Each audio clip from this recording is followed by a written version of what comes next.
उस रात हवाओं में एक अजीब सी बेचैनी थी, जैसे खुद दीवारें भी किसी बड़े सच के सामने आने का इंतजार कर रही हो। राधिया अपने कमरे में खड़ी थी। हाथों में वो फाइल थी जिसमें छुपा था ऐसा सच जो मित्तल परिवार की जड़ों को हिला कर रख सकता था। इतने दिनों तक सहन करने के बाद आज उसने ठान लिया था कि अब चुप रहना मतलब अपनी ही आत्मा का गला घोटना होगा। नीचे हॉल में प्रथम बैठा था, गुस्से और उलझन से भरा हुआ। सामने उसकी दादी व्हीलचेयर पर बैठी हुई थी, मासूम बनकर, जैसे सारी दर्द की देवी वही हो। उन्होंने करुणा से कहा, मैंने तो सिर्फ राधिया की भलाई चाही थी। और प्रथम ने भी मान लिया था कि शायद राधिया ही गलत है। लेकिन तभी राधिया की तेज आवाज पूरे हॉल में गूंजी, बस दादी, अब और नहीं।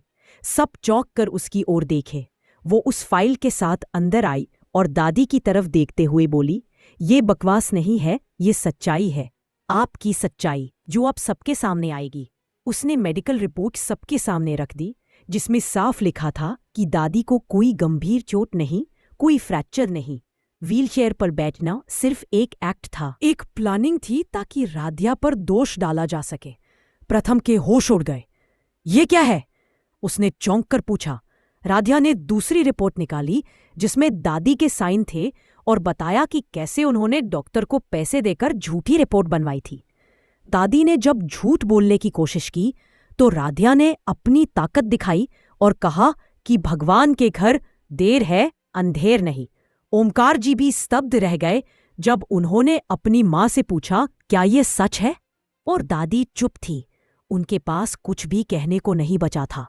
राधिया ने फिर सबके सामने कहा कि दादी ने उसे कभी नहीं अपनाया, बस इस्तेमाल किया। उसके भरोसे, प्यार, निष्ठा को एक खेल बना दिया। लेकिन आज खेल खत्म हो चुका है। प्रथम की आंखों में नाराजगी और शर्म का मिला-जुला भाव था।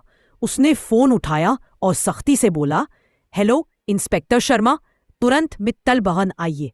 घर में अब सिर्फ सन्नाटा था, लेकिन उस सन्नाटे में राधिया की सच्चाई की गूंज थी, जिसने साबित कर दिया कि चाहे झूठ कितनी भी चालें चल ले, अंत में जीत हमेशा सच की ही होती है।